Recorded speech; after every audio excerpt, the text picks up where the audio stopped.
Hello everyone, आज के lecture में हम लोग निर्वात या वायु की वैद्युतशीलता, ठीक है, वैद्युतशीलता एप्सिलॉन नॉट और निर्वात या वायु की चुंबकशीलता म्यू नॉट के बीच में संबंध हम लोग स्थापित करेंगे और देखेंगे कि वो संबंध क्या होता है।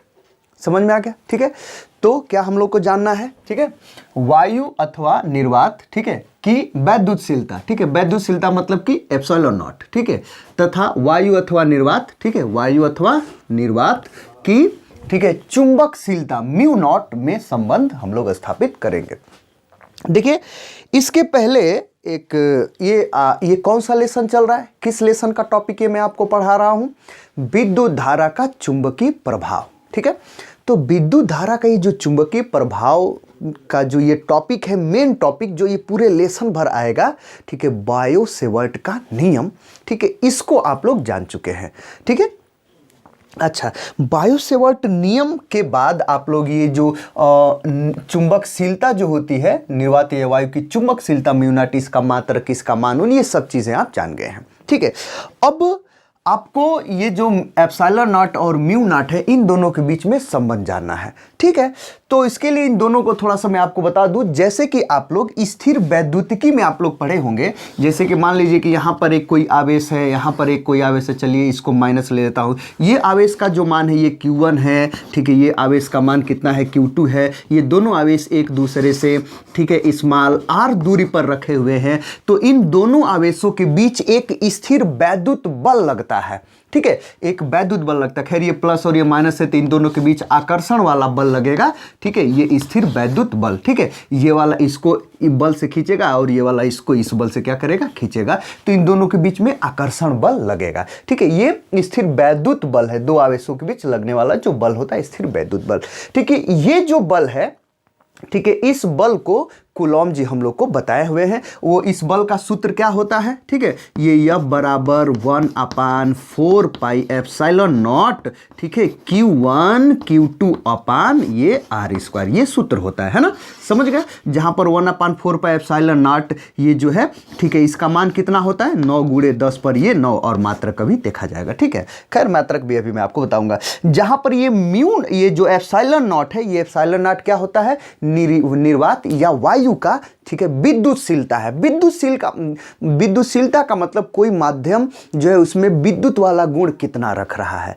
ठीक है, समझ रहे हैं? ठीक है, ठीक है, तो ये चीजें आप समझ गए। तो खैर, हमको ये जो म्यू नॉट है ये हम समझ गए, इतना होता है। और मैं अभी आपको बायो सेवर्ट का नियम बताया। क्या बताया कि अगर ये कोई तार है, ठीक है, जिसमें I धारा बह रही है, तो उससे स्मॉल l dl, मतलब स्मॉल dl लंबाई के द्वारा, ठीक है, इससे r दूरी पर एक स्थित बिंदु P है, तो यहाँ पर जो थोड़ा सा जो अल्प जो चुंबकीय क्षेत्र होगा इस धारावाही तार के द्वारा, अल्प लंबाई के धारावाही तार के द्वारा, इससे r दूरी पर यहाँ पर चुंबकीय क्षेत्र का जो मान होता है वो कितना होता है, dB बराबर, ठीक है, ये म्यू नॉट अपान ये 4 पाई, ठीक है, I dl sine theta upon ये R² होता है। ठीक है, जहां पर ये म्यू नॉट अपान 4 पाई, ठीक है, इसका मान कितना होता है, ठीक है, ये 10⁻⁻7 होता है। मात्रक आप जानते ही हैं, नहीं तो अभी मैं लिखूंगा भी। ठीक है, तो खैर ये जो म्यू नॉट है यही क्या होता है, निर्वात या वायु का ये चुंबकशीलता होता है। ठीक है, तो चुंबकशीलता का क्या मतलब कि वो जो माध्यम है, कोई माध्यम वो चुंबकीय गुण कितना रख रहा है, उसी का माप ये होता है। खैर, इसको मैं आपको बताऊंगा डिटेल में, इन सभी की चीजों के बारे में बताऊंगा। फिलहाल इन दोनों में समझ अभी समझ लिया जाए। तो म्यू नॉट ये जो है और ये एप्सिलॉन नॉट जो है, इन दोनों के बीच में हम लोग को संबंध जानना है। ठीक है, तो ये सब चीजें आप जान गए। अब देखिए, इसको फटाफट हम क्या करते हैं, मिटाते हैं, और मिटाने के बाद देखिए, ठीक है, तुरंत लिखेंगे कि भाई हम तो जानते हैं। ठीक है, ठीक है, यहाँ पर तुरंत लिखेंगे कि हम तो जानते हैं, भले न जानिए नहीं, लिख लीजिएगा। क्या कूलाम के नियम से क्या होता है, ठीक है, अभी जो आप लिखे हैं 1/4 पाई एप्सिलॉन नॉट, ठीक है, अभी मैं जो लिखा हूँ कूलाम का नियम, ठीक है, उसका मान कितना होता है, मैं लिखा हूँ अभी 9 ठीक है, 9 × 10 पर पावर 9, और मात्रक क्या होता है, ठीक है, ठीक है, देखिए न्यूटन, ठीक है, मीटर स्क्वायर, ठीक है, प्रति कूलाम स्क्वायर होता है, ठीक है, प्रति कूलाम स्क्वायर होता है, ठीक है। ये आप जानते होंगे, जब आप स्थिर विद्युतिकी पढ़े होंगे ना तो ये आप जानते होंगे। न्यूटन मीटर स्क्वायर प्रति कूलाम स्क्वायर होता है, ठीक है, ये मान, इसको समीकरण नंबर 1 बना लीजिए, कोई दिक्कत परेशानी। तथा आप ये भी जानते हैं, ठीक है, वही बायो-सेवर्ट के नियम से कि ये जो म्यू नॉट अपान ये 4 पाई होता है, इसका मान कितना होता है 10⁻⁻7। मात्रक क्या होता है म्यू नॉट या म्यू नॉट अपान 4 पाई का, अभी मैं आपको बताया इसके पहले वाले लेक्चर में क्या बताया, ठीक है। ये न्यूटन, ठीक है, न्यूटन प्रति एम्पियर स्क्वायर, न्यूटन प्रति एम्पियर स्क्वायर, ठीक है, ये आप जानते ही हैं, एम्पियर स्क्वायर, ठीक है, एम्पियर स्क्वायर, ठीक है। इसको बना लीजिए समीकरण नंबर 2, कोई दिक्कत परेशानी, ठीक है। देखिए ये समीकरण नंबर 1 और ये दोनों आप जानते हैं ना, ये कूलाम के नियम से स्थिर विद्युतिकी में, ठीक है, और ये विद्युत धारा के चुंबकीय प्रभाव मतलब कि बायो-सेवर्ट के नियम से, ठीक है। तो ये दोनों आप ये जान गए, ठीक है, कोई दिक्कत परेशानी। अब आप क्या करिए कि समीकरण नंबर 2 जिसमें म्यू नॉट है, ठीक है ना, ठीक है, इसी में समीकरण नंबर 1 से, ठीक है, क्या कर दीजिए, भाग दे दीजिए। एकदम थोड़ा सा ये मात्रक सहित लीजिएगा तो चीजें और भी स्पष्ट हो जाएंगी, समझ रहे हैं। तो समीकरण 2 भागे समीकरण 1 से, तो यहां पर लिखेंगे समीकरण 2, ठीक है, भाग देना है समीकरण 1, ठीक है, समीकरण 2 में भाग देना है समीकरण 1 से, ठीक है। तो जब भाग देंगे तो क्या हो जाएगा, चलिए भाग देते हैं, इतना अपान इतना होगा, ठीक है ना, मतलब ये बराबर के इधर बायां पक्ष, ठीक है, म्यू नॉट अपान 4 पाई में भाग देना है हमको, किससे भाग देना है, ठीक है, 1/4 पाई एप्सिलॉन नॉट, ठीक है, ठीक है, ये भाग देना है, बराबर के उधर में इतना भागे इतना होगा, है ना, मतलब कि 10⁻⁻7 मात्रक सहित लीजिए, लिखेंगे तो ठीक रहेगा, न्यूटन, ठीक है, प्रति एम्पियर स्क्वायर, ठीक है, एम्पियर, ठीक है, एम्पियर स्क्वायर, समझ में आ गया। तो ये न्यूटन प्रति एम्पियर स्क्वायर हो गया, ठीक है, और अपान, ठीक है, ये ऊपर वाला हो गया, ठीक है, और ये नीचे का कितना हो गया, ये 9 × 10⁻9, ठीक है, ये न्यूटन, ठीक है, मीटर स्क्वायर, ठीक है, और अपान कितना होता है ये कूलाम स्क्वायर, ठीक है, कूलाम स्क्वायर, ठीक है, ये दूसरा वाला हो गया, ठीक है। भाग दे लीजिए, जब आप भाग देंगे तो कितना हो जाएगा, ठीक है, समझ गया, ठीक है, ये कितना हो जाएगा, सिंपल आप समझ रहे हैं, ठीक है, ये जब भाग दिया जाएगा तो ये अंश ऊपर जा करके हर बन जाएगा, और हर जो ये हर है वो ऊपर जा करके अंश बन जाएगा, अंश ऊपर जा करके हर बन जाएगा, तो आप समझ ही रहे हैं। तो जब भाग देंगे तो कितना हो जाएगा, ऊपर ये म्यू नॉट अपान ये 4 पाई हुआ, ठीक है, और इधर ये ऊपर चला जाएगा, ये जो 4 पाई एप्सिलॉन नॉट है ये ऊपर और 1 नीचे आ जाएगा, ये वाला 1, ये वाला 1, ठीक है। अब इसको जब सोल्व करेंगे तो कितना हो जाएगा, ठीक है, थोड़ा सा देखिए, ठीक है, थोड़ा सा देखिए, कोई दिक्कत नहीं, ये जो न्यूटन है इस न्यूटन से क्या हो गया, ये कैंसिल हो गया, कोई दिक्कत परेशानी, ठीक है। अब जो बचा उसको थोड़ा बढ़िया से सेट कर लीजिए, नहीं समझ में आ रहा है, ठीक है, तो रहने दीजिए, अगले में काट लेते हैं, नहीं समझ में आ रहा है तो रहने दीजिए, अभी मत काटिए उठिए, अगले में काटेंगे, ठीक है। तो इसको जैसा का तैसा लिख लीजिए, ठीक है, ऊपर हो गया ये 10⁻⁻7 और नीचे हो गया ये 9 × 10 पर ये 9, ठीक है, इंटू का मतलब कि वही मात्रक, ठीक है, ये मात्रक जैसा का तैसा और ये ऊपर चले जाएंगे तो कितना हो जाएगा, ये देखिए ये न्यूटन, ठीक है, न्यूटन, ठीक है, अपान ये देखिए ये वाला एम्पियर स्क्वायर, ठीक है, एम्पियर स्क्वायर गुणे, ठीक है। अब ये जब ऊपर जाएगा भाग जाएगा तो कूलाम वाला स्क्वायर ऊपर चला जाएगा और ये हर बन जाएगा, है ना, तो कितना हो जाएगा यहाँ पर देखिए, ये कूलाम, ठीक है, स्क्वायर है, ये कूलाम स्क्वायर, ठीक है, और अपान ये कितना हो जाएगा, ये न्यूटन मीटर स्क्वायर हो जाएगा, है ना, समझ रहे हैं। तो यहाँ पर ये न्यूटन और इंटू ये हो जाएगा ये मीटर स्क्वायर, कोई दिक्कत परेशानी, ठीक है। तो देखिए ये न्यूटन से ये न्यूटन क्या हो गया, कैंसिल, यहाँ पर नहीं कैंसिल किया था, मैं काट दिया था, समझ रहे हैं, तो यहाँ पर आप समझ रहे हैं, ठीक है। तो ये न्यूटन से ये न्यूटन क्या हो गया, कैंसिल हो गया, ठीक है। अब इधर थोड़ा सा देखिए, ये म्यू नॉट अपान ये 4, ठीक है, 4 पाई नहीं कट जाएगा आराम से, देखिए तो कट जाएगा भाई, देखिए ये 4 पाई जो है, ठीक है, ये 4 पाई इस 4 पाई से क्या हो जाएगा, कैंसिल हो जाएगा, इधर बचेगा क्या, म्यू नॉट और एप्सिलॉन नॉट, ठीक है, तो इधर बचा ये म्यू नॉट इंटू ये एप्सिलॉन नॉट बचा, ठीक है। ये 10 टू द पावर -7 है, नीचे आ जाएगा, ऊपर 1 बचेगा, इसको नीचे लेकर के आएंगे, इधर 9 गुणे 10 पर पावर ये 9 है, गुणे जब ये अंश से हर में आएगा, इसका पावर माइनस है तो प्लस हो जाएगा, 10 टू द पावर +7 हो जाएगा, है ना। ठीक है, ठीक है। अब इधर देखिए, उधर क्या बचा है, कूलाम स्क्वायर, और नीचे क्या बचा है, ampere square into metre square. ठीक है, ऊपर क्या बचा है, ये कूलाम स्क्वायर, ठीक है, और अपान, ठीक है, एम्पियर स्क्वायर, ठीक है, एम्पियर, ठीक है, स्क्वायर, और इंटू ये मीटर स्क्वायर, ठीक है, मीटर स्क्वायर, ये बचा है। कोई दिक्कत परेशानी, ये हो गया, ये म्यू नॉट, ये एप्सिलॉन नॉट बराबर ये 1 अपान, ठीक है। थोड़ा सा देखिए, ये 9 गुणे 10 पर पावर 9 और प्लस ये क्या है 10 पर पावर ये 7, तो ये दोनों पावर जुड़ जाएंगे तो 10 पर पावर कितना हो जाएगा, 9 7 ये 16 हो जाएगा, है ना। समझ रहे हैं। अब ये जो समझ रहे हैं, ठीक है, कोई दिक्कत परेशानी, ये जो कूलॉम है ना, ठीक है, कूलॉम, इस कूलॉम को हम कुछ दूसरा लिख सकते हैं।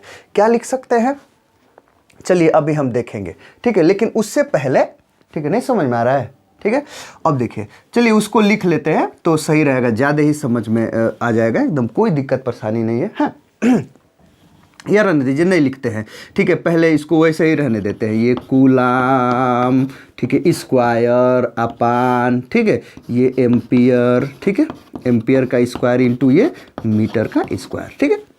अब इसके बाद से क्या करेंगे, देखिए, ये म्यू नॉट इंटू ये एप्सिलॉन नॉट बराबर, ठीक है, ये 1 अपान, थोड़ा सा देखिए, ठीक है, ये 9 गुणे 10 पर पावर ये 16, रहने दीजिए कोई दिक्कत नहीं, इंटू इसको थोड़ा सा देखिए, आप जानते हैं, कभी आपको बताया गया होगा, ठीक है, आप जानते होंगे कि जो विद्युत धारा होता है, विद्युत धारा I बराबर कितना होता है, Q अपान T होता है, तो Q बराबर कितना होता है, A इंटू टी होता है, ठीक है, I इंटू टी होता है ना। इसके इस समीकरण से ये Q आवेश का मात्रक है कूलाम, ये कूलाम है ना, ये कूलाम, ठीक है, बराबर ये विद्युत धारा है एम्पियर है, गुणे ये T क्या है, ये सेकेंड है, समझ रहे हैं। तो ये कूलाम बराबर एम्पियर इंटू सेकेंड होता है, इस सूत्र से कूलाम बराबर एम्पियर इंटू सेकेंड, वैसे भी आप जानते हैं।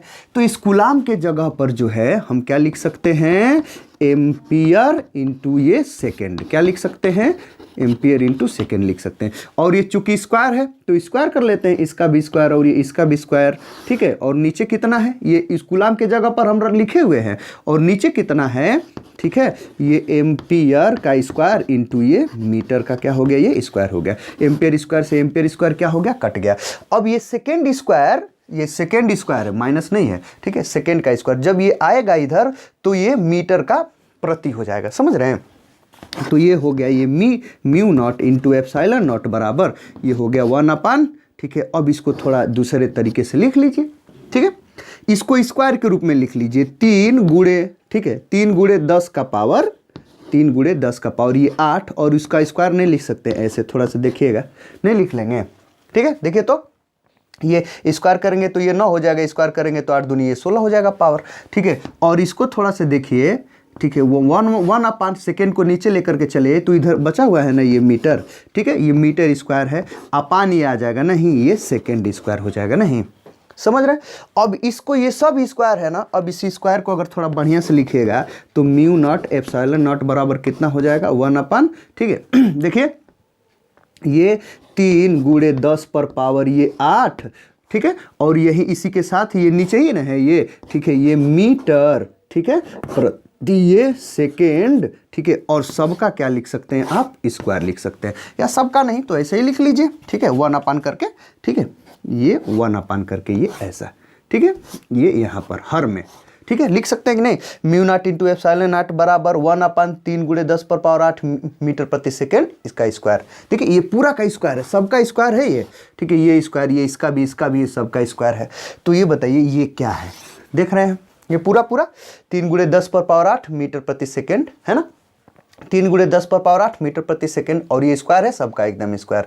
तो इस पूरे की जगह पर क्या लिख सकते हैं, आप समझ रहे हैं, ये क्या है, निर्वात में प्रकाश की क्या है, ये चाल है, निर्वात में प्रकाश की चाल है। तो इसके जगह पर आप सी नहीं लिख सकते हैं, निर्वात में प्रकाश, निर्वात या वायु में प्रकाश की चाल को किससे डिनोट करते हैं, स्मॉल सी से। तो यहाँ पर स्मॉल सी आप क्या कर लेंगे, लिख लेंगे, ठीक है। तो उधर तो जगह है नहीं, तो यहाँ पर हो जाएगा, ठीक है, ठीक है, ये mu not into epsilon not बराबर कितना हो जाएगा, 1 अपान, ठीक है, ये 1 अपान और इस पूरे देखिए 3 × 10 पर पावर 8 मीटर प्रति सेकेंड, ठीक है, और ये स्क्वायर है, ये है, तो इस पूरे के जगह पर ये स्मॉल सी लिख लेंगे और ये स्क्वायर है ना यहाँ पर, ये स्क्वायर, तो यहाँ पर स्क्वायर क्या कर लेंगे, लगा देंगे। ठीक है, समझ रहे हैं। ठीक है, ये स्क्वायर हो गया, तो सी स्क्वायर बराबर कितना हो जाएगा बताइए, सी स्क्वायर बराबर ये 1 upon mu not into epsilon not हो जाएगा। समझ रहे हैं, तो सी बराबर कितना हो जाएगा, अंडर रूट में हो जाएगा, नहीं ये 1 अपान दोनों का अंडर रूट मतलब कि 1 अपान ये mu not into epsilon not हो जाएगा। समझ रहे हैं, नहीं समझे, ठीक है, नहीं हो जाएगा, सी बराबर 1 upon mu not into epsilon not हो जाएगा। कोई दिक्कत परेशानी? तो निर्वात या वायु की जो चुंबकशीलता होती है उसका गुणनफल और ये जो वैद्युतशीलता होती है उसका गुणनफल का वर्गमूल और उसका, ठीक है, व्युत्क्रम किसके बराबर होता है, निर्वात या वायु में प्रकाश की चाल। समझ रहे हैं, ठीक है। थोड़ा सा मैं आपको बता दूं कि कोई भी जो माध्यम होता है ना, कोई भी जो पदार्थ होता है ना, ठीक है, ये उसका चुंबक वाला जो गुण है, ठीक है, उस गुण का अंदाजा हम लोग, ठीक, कैसे पता करते हैं, म्यू नॉट से, मतलब म्यू से, ठीक है, उसके चुंबकशीलता से, वैद्युत वाले का वैद्युतशीलता से, ठीक है, मतलब ये जो चुंबकशीलता वैद्युतशीलता है ना, ठीक है, इन्हीं सभी से उस पदार्थ के गुणों के बारे में हम लोग जानते हैं और उसी की सहायता से हम बल्कि उसके अपवर्तनांक से संबंधित भी चीज़ें भी समझ लेंगे, क्योंकि वो प्रकाश की चाल से उन दोनों का बीच का क्या होता है, संबंध होता है। क्यों ये सी आ रहा है ना, इन्हीं सभी के साथ ये सी आ रहा है ना, और आप अपवर्तनांक यदि जानते होंगे तो अपवर्तनांक n बराबर कितना होता है, प्रकाश की निर्वात या वायु में प्रकाश की चाल c और जिस माध्यम का अपवर्तनांक निकालना चाहते हैं उसमें, ठीक है, उसमें प्रकाश का वेग, तो इसमें ये वेग, प्रकाश का वेग आ रहा है ना, ठीक है, प्रकाश मतलब निर्वात या वायु में प्रकाश का वेग, तो उससे हम लोग, ठीक है, वो किसी माध्यम के अपवर्तनांक को समझ लेते हैं। तो ठीक है, ये इससे ये जो म्यू नॉट एप्सिलॉन नॉट है ना, ये बहुत ज़्यादा इंपॉर्टेंट टॉपिक होता है किसी भी चीज़ को समझने के लिए। मतलब टॉपिक क्या है, मतलब वो चीज़ होती है जिससे हम लोग किसी भी मैटर को क्या कर लेते हैं, उसके सभी गुणों के बारे में, लगभग प्रकाश से संबंधित, ठीक है, उसके वैद्युत और चुंबक की गुण से संबंधित चीज़ों को क्या कर सकते हैं, समझ सकते हैं कि वो कैसे बिहेव करेगा वैद्युत के लिए, चुंबक के लिए और ये प्रकाश के लिए, ठीक है, उसके गुणों के बारे में हम इसी से समझ सकते हैं। ये बहुत ज़्यादा इंपॉर्टेंट टॉपिक है। कभी कभी पूछ लेता है कि भाई सी और इसके बीच में संबंध मत, इसको इधर उधर करके कैसे ही पूछ लेगा, कोई दिक्कत परेशानी, समझ गया आप, ठीक है। कभी कभी ऐसे आपसे पूछ लेगा कि अंडर रूट एप्सिलॉन नॉट और ये क्या नाम है, ये म्यू नॉट का मात्रक होगा, क्या होगा बता देंगे, हैं, वन इसी का रेसिप्रोकल, सी का रेसिप्रोकल, ठीक है, सेकंड प्रति मीटर, है ना, समझ रहे, या इसका बोल देगा म्यू नॉट और एप्सिलॉन नॉट का मात्रक क्या हो जाएगा, ठीक है, अंडर रूट तो स्क्वायर कर दीजिएगा, ठीक है ना, ठीक है, सेकेंड स्क्वायर प्रति मीटर स्क्वायर हो जाएगा कि नहीं, समझ रहे हैं। इसी से बहुत कुछ क्वेश्चन पूछ लेता है। खैर ये तो छोटे छोटे एग्जामिनेशन में आपसे क्या करता है, पूछता है, तो आई होप आप समझ गए होंगे, ठीक है। तो क्या है ये, देखिए ये म्यू नॉट और एप्सिलॉन नॉट के बीच में ऐसे ही संबंध को हम लोग को स्थापित करना होता है, ठीक है। खैर आप लोग अगर बोर्ड एग्जाम में पूछता है तो ये मात्रक वाला नहीं भी, यहाँ मात्रक में लेकर के चल रहा था, ये नहीं भी लिखेंगे, डायरेक्ट ऐसे भी कर देंगे, केवल मान रख करके सोल्व करेंगे तब भी सही है, कोई दिक्कत नहीं है। तो मैं आपको समझाने के लिए मात्रक उत्तर लिख दिया कि यहाँ पर 3 × 10 पर 8 मीटर पर सेकेंड आ जाएगा, जिसको आप समझ सकेंगे, अरे हाँ ये तो गजब है, ये तो यही निर्वात में प्रकाश की चाल है या वायु में प्रकाश की चाल है, उसके जगह पर आप लिख लेंगे, ठीक है, समझ में आ गया, ठीक है। कोई दिक्कत परेशानी? देखिए अब हम लोग को करना ये है, ठीक है, कि अब हम, ठीक है, किसी अनंत लंबाई के सीधे तार के द्वारा, ठीक है, अनंत लंबाई का पूरा लंबाई के तार के द्वारा उससे r दूरी पर चुंबकीय क्षेत्र का मान कितना होगा, उस चुंबकीय क्षेत्र कितना होगा, उसकी तीव्रता कितनी होगी, वो हम लोग अगले वाले लेक्चर में देखेंगे, ठीक है, समझ में आ गया। तो इस वीडियो में फिलहाल इतना ही, मिलते हैं अगले वीडियो के साथ, तब तक के लिए गुड बाय।